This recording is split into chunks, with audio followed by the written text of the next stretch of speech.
L'industrie du jeu vidéo, née à l'origine de la persévérance de passionnés aux idées folles, s'est aujourd'hui professionnalisée.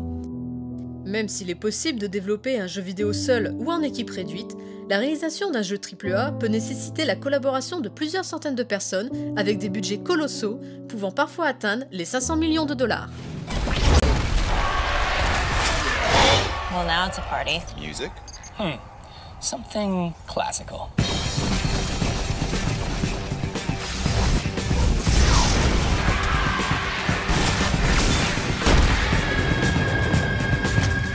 Venus? Venus, baby! Venus! Graphistes, level designer, programmeurs ou encore animateurs, la liste des participants à la création d'un jeu vidéo peut s'étendre sur des pages et des pages. Néanmoins, n'oublions pas que le jeu vidéo, comme le cinéma, regroupe bien d'autres métiers tout aussi divers et variés. La presse spécialisée est effectivement un pan très important de la communauté jeux vidéo. Elle regroupe des revues phares comme Jeux Vidéo Magazine, Canard PC, JV ou encore le plus récent The Game, mais également de nombreux sites internet spécialisés comme jeuxvideo.com, Gamecult ou encore Endgames et Actualité Jeux Vidéo. Si ces différents médias relativement classiques sont effectivement la panacée des journalistes professionnels férus de jeux vidéo, de nouveaux postes commencent à apparaître. En effet, Internet a vu naître à la moitié des années 2000 les célèbres plateformes de partage de vidéos, YouTube et Dailymotion. J'appelle la police comme ça. Dans les Sims. Mais non. Dans la vie. Non mais vas-y, prends-la. Non, vas-y, je te laisse. Non, mais elle est pour toi. Au début, simple moyen d'expression, ces plateformes sont aujourd'hui une véritable alternative à la télévision classique et permettent à de jeunes chroniqueurs de percer et de gagner leur vie. Si les chaînes YouTube Cyprien Gaming, Le Joueur du Grenier ou encore Bob Lennon ont fait leurs émules, c'est bien la très jeune plateforme de streaming vidéo Twitch qui représente l'avenir de ces nouveaux vidéocasters gaming. Non mais, je me suis noyé dans quoi là? Dans une flaque? Dans de la pelouse humide? Enfin, non, mais je sais bien que c'est un jeu vidéo, mais là, c'est n'importe quoi, la merde! Faites gaffe, monsieur Grenier, la pelouse est mouillée! Quoi? Comme les vidéocasters, les joueurs professionnels de jeux vidéo font partie des bonnes surprises de cette jeune industrie, même si leur situation privilégiée suscite parfois les envies et souvent l'étonnement. Julien Dassonville, 3 fois champion de France, 2 fois champion d'Europe et 3e mondial de FIFA, nous raconte son histoire. 2011 à 2013, la console me permettait de vivre tout simplement. Et encore, je gagnais bien parfois. Après, par contre, c'est des salaires variables, quoi, parce que la plupart des fonds que je gagnais, bah, c'était de moi-même, quoi. Donc automatiquement, c'était en fonction des tournois, en fonction du nombre de temps de jeu. Donc là, maintenant, je suis arrivé à un stade où j'ai quand même pris conscience que ça me demandait pas 8 heures de jeu par jour, donc je pouvais largement allier l'un à l'autre. Et donc là, actuellement, je bosse à côté et je continue ma passion, parce que ça reste une passion et qui m'a permis, à mon âge, de faire le tour du monde, de faire les plus beaux hôtels du monde, rencontrer des personnes extraordinaires qu'on voit à la télé, ou même pour des passionnés de football comme moi, rencontrer les plus grands joueurs. La première fois que je suis sorti pour aller représenter une compétition, en fait, c'était j'avais les qualifications pour la finale nationale la veille et la finale nationale le lendemain. L'équipe me portait confiance pour simplement m'envoyer la veille pour obtenir mon billet. Donc, je suis arrivé sur place à Paris, j'ai rencontré pour la première fois tous ceux que je côtoyais avec simplement le micro à l'époque, sur la console, je leur parlais tous les soirs. Je suis arrivé sur place, donc pour moi c'était tout nouveau.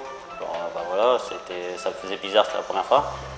Les qualifications se sont super bien passées et puis la finale nationale, en fait, j'étais le petit nouveau, personne ne me connaissait à part, voilà, c'était la première fois qu'on me voyait, à part derrière mon écran.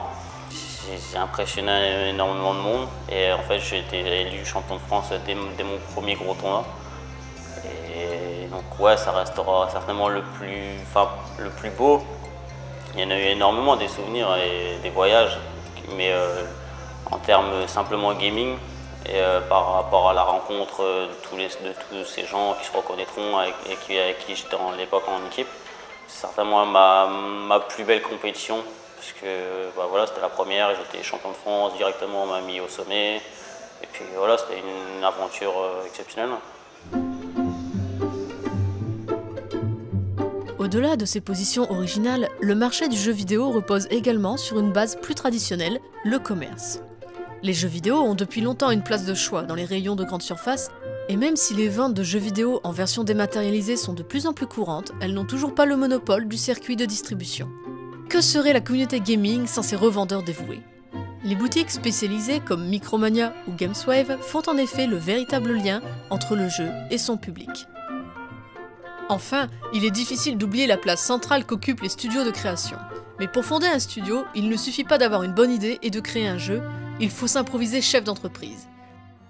L'exemple le plus frappant de success story à la française est peut-être Ankama.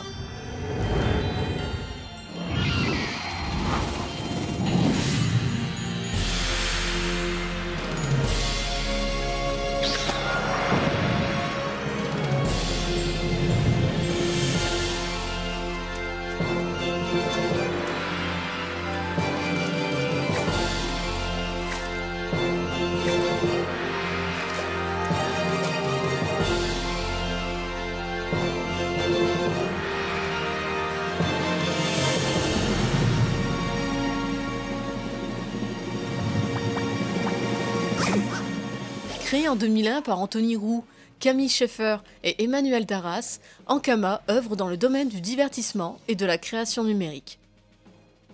Donc Ankama, c'est un groupe qui œuvre un peu dans différents secteurs du divertissement. Donc à la base, quand elle a été créée, la société en mai 2001, c'était une agence de communication interactive.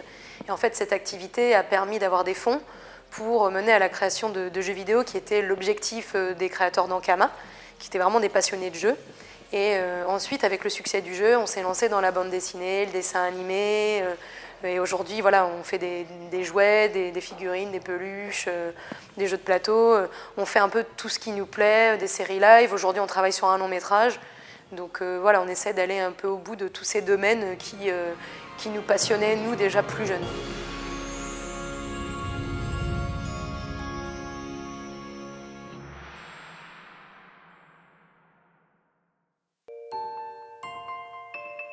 Donc Ankama, c'est une société qui a été créée à l'origine par 3 personnes en mai 2001, avec chacun mettant une petite enveloppe avec ses fonds. Donc elle a été créée par Anthony Roux, Camille Schaeffer et Emmanuel Darras, d'où le Ankama. Ce n'est pas un nom japonais, parce que tout le monde se demande, mais non, pas du tout. Et donc ces trois acolytes en fait, ont commencé à travailler pour d'autres sociétés, donc avec leur agence de communication interactive, pour pouvoir développer ensuite d'autres activités. Donc c'est comme ça qu'ils ont commencé à travailler sur Dofus, qui s'appelait Duel à l'époque, qui n'avait pas du tout l'ambition d'être un jeu en ligne massivement multijoueur, c'était plutôt un jeu de combat, c'était beaucoup plus modeste. Comme ils disaient, si à l'époque ils avaient dû s'imaginer qu'ils allaient faire un jeu en ligne massivement multijoueur, surtout qu'ils étaient une toute petite équipe, ils seraient peut-être découragés. Mais bon, vraiment, ils ont eu le soutien des joueurs qui sont venus se connecter au jeu, qui petit à petit les ont soutenus, leur ont fait des retours sur le jeu. Ils l'ont étoffé petit à petit, d'écran de jeu en écran de jeu. Ils ont rajouté d'autres caractéristiques, d'autres fonctions, d'autres modes, pour avoir une expérience de jeu beaucoup plus riche et beaucoup plus variée. Et donc en septembre 2004, ils ont lancé la version commerciale du jeu, il y a plus de 10 ans. Donc c'est quand même une belle longévité pour un jeu de ce type. Enfin, la plupart des jeux en ligne massivement multijoueurs changent très vite de modèle économique ou s'écroulent et les studios essaient d'en refaire d'autres. Là, on a quand même un projet qui dure depuis très longtemps, qui est assez particulier dans le paysage du jeu vidéo, parce qu'on a souvent l'impression qu'il y a une patte japonaise, en fait non. Les Japonais, eux, le voient bien que c'est pas le cas. On a des influences qui viennent de partout, soit des États-Unis, de la BD franco-belge, du comics. Du manga, on a vraiment un peu de tout dans ce jeu, même au niveau des références culturelles. Et voilà, c'est un jeu qui se prend pas la tête, avec un humour et une patte graphique qui a fait son succès. Et ce qui s'est passé, c'est qu'avec le succès, en 2005, on a lancé l'activité édition, donc avec le manga Dofus, les recueils d'illustrations, les artbooks, sur ce qui a été produit pour le jeu à la base, avant de se lancer aujourd'hui dans des tas de labels d'éditions différents. En 2006, il y a eu un boom de fréquentation sur le jeu qui fait que la société a pu emménager dans les locaux actuels. Donc son siège de Roubaix, il y a mis 6000 m², vraiment une ancienne usine textile qui est assez chouette et qui permettait d'avoir un développement important. Quelques années après, on a lancé notre premier jeu console, une activité musique aussi. On a édité nos bandes-sons comme on l'avait déjà fait, mais aussi d'autres artistes pendant un moment. Et voilà, on continue à faire un peu tout ce qui nous fait plaisir. Les jeux de plateau, ça fait depuis 2012, la sortie officielle du premier jeu. On a déjà fait d'autres figurines avant et les protos étaient en cours depuis longtemps. Mais on essaye d'aller un peu dans tous les domaines qui nous plaisent et qui nous semblent cohérents. Ankama a une philosophie qui est de ne jamais raconter 2 fois la même histoire. Et on va employer en fait différents médias pour raconter l'histoire de cet univers-là qui n'arrête pas de grandir. Pour faire fonctionner une grosse machine comme Ankama, un grand nombre de profils et de compétences différentes sont mis en œuvre. Alors mon métier, c'est surtout de l'organisation au sein de l'équipe. Donc j'ai une expertise technique aussi puisque je suis là depuis très longtemps, donc je connais très bien le projet. Mais surtout, mon objectif, c'est de réussir à planifier, à définir ce que les autres employés, les autres développeurs vont faire au niveau du projet, dans quel ordre, dans quelle priorité. Et bien sûr, intervenir quand il y a des complexités techniques. Là, j'interviens directement pour les aider et pour résoudre les problèmes. Alors, mon métier consiste en... on va faire un petit peu d'humour, si j'en crois ce que disent les gens autour de moi. Je passe ma vie sur Facebook. La réalité, en fait, c'est que je suis plus ou moins le lien entre notre communauté de joueurs et l'équipe de production. Donc ça implique énormément de dialogue, de communication. Et en même temps, je suis responsable de toutes nos pages sociales. Ça implique Facebook, Twitter, YouTube. On a voulu rester proche de nos joueurs. Ça implique qu'on a beaucoup de communication avec elles, sur nos forums notamment, ou même en live sur des salons comme le Japan Expo. Le problème est que cette entre guillemets intimité peut parfois avoir des conséquences néfastes parce que forcément si on est moins présent, les joueurs ont l'impression qu'on est moins là pour eux, alors que c'est pas vrai, forcément on a beaucoup plus de boulot à côté, donc on peut pas être toujours présent H24, mais on reste quand même beaucoup à l'écoute. En ce moment, on est sur moi personnellement, je travaille sur un système qui permet de se reconnecter instantanément en jeu, de changer de personnage, en changeant en fait le principe d'identification au jeu. C'est un peu complexe, mais en gros, jusque-là, quand on se changeait de personnage, il fallait repasser par les étapes d'identification au jeu. Et là, on travaille sur un système qui permettra de le faire beaucoup plus rapidement et donc faire gagner du temps aux joueurs quand il est en jeu. Alors actuellement, je suis en train de préparer le relookage des serveurs de connexion. C'est-à-dire que chaque joueur peut se connecter à un serveur qui lui est dédié. Et ces serveurs ont une identité qui est souvent en référence avec des personnages du Cosmos, de l'univers du Dofus, Wafu, etc. On a les dieux, on a les protecteurs des mois, etc., etc.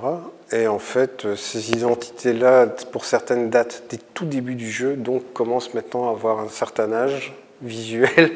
Donc on a voulu remettre tout ça à plat et reproposer maintenant quelque chose un relookage beaucoup plus cohérent sur l'intégralité. Donc ça représente quand même plus d'une 40aine d'illustrations à préparer. Ça, c'est en parallèle des autres boulots que j'ai à côté. C'est-à-dire que dès qu'il y a une actualité sur le jeu, nouveaux donjons, nouvelles zones, formatage, etc. J'interviens aussi sur le plan illustration. Pourquoi? Parce que les services communication ont besoin de support visuel.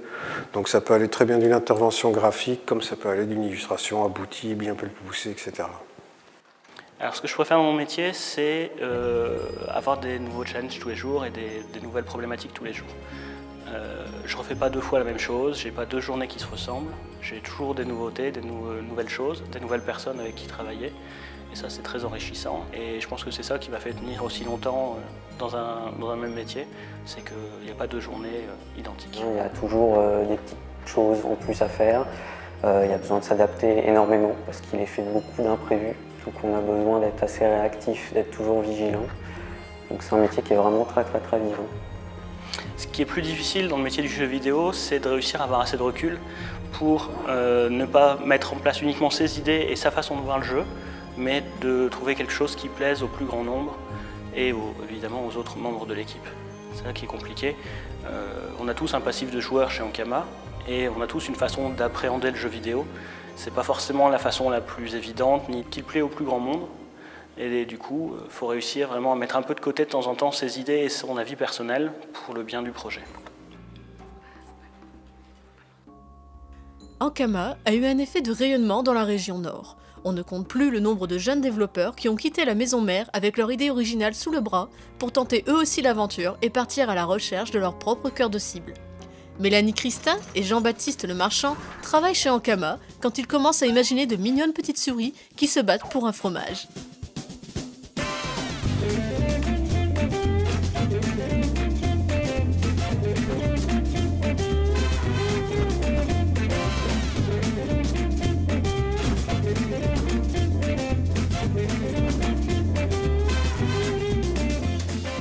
Alors Transform Ice, donc on l'a lancé, on l'a fait en 3 semaines sur notre temps libre et on l'a lancé le 1er mai 2010. Donc le principe est très simple. C'est un jeu multijoueur où on est une petite souris avec 20 autres joueurs qui sont aussi des petites souris qui doivent aller chercher le fromage à l'autre bout de la carte et revenir pour mettre le fromage dans le trou. Sachant qu'il y a toujours un piège, c'est-à-dire qu'on ne peut jamais aller chercher le fromage tout seul, il y a toujours un trou où le fromage est placé trop haut. Donc il y a un joueur par partie qui est élu chaman et qui peut invoquer des caisses et des planches pour permettre à toutes les autres souris d'aller chercher le fromage et de revenir. Sachant que le chaman souvent aussi peut choisir de ne pas aider les souris et de les tuer tout simplement parce que c'est marrant.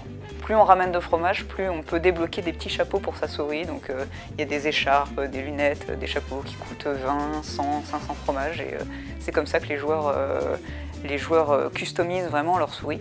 Et c'est notre modèle économique aussi, donc il est basé uniquement sur le cosmétique. Il y a un certain nombre de chapeaux que l'on peut obtenir donc, effectivement en jouant, en payant des fromages ou en payant un petit SMS si on a envie d'aller plus vite.